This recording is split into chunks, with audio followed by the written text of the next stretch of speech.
Welcome to Penrose Learning, where we make understanding easy. You start by enabling Remote Desktop on the Windows 11 machine. Open Settings, go to System, then Remote Desktop, and toggle it on. Make sure you use a local account with a strong password because Remote Desktop requires credentials. Once done, write down the PC name shown or the IP address from network settings.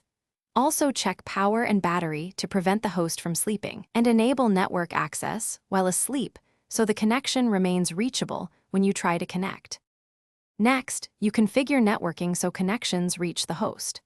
Open Windows Firewall Advanced Settings and allow inbound TCP 3389 for private networks. This permits RDP traffic.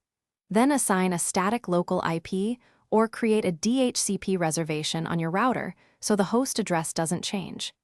If you need to access the PC from outside your LAN, set up router port forwarding for 3389 to that static IP, or better yet, establish a VPN to avoid exposing RDP direct. Finally, you connect using the Remote Desktop app on another Windows device. Enter the PC name or IP, provide the username and password, then click Connect. Test locally first on the same network to confirm settings, then try remote access.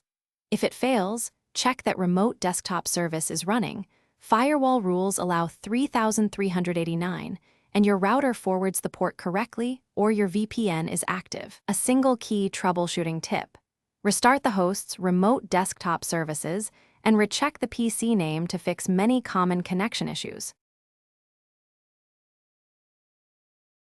Thanks for watching. If this was helpful, leave a like and consider subscribing. See you next time.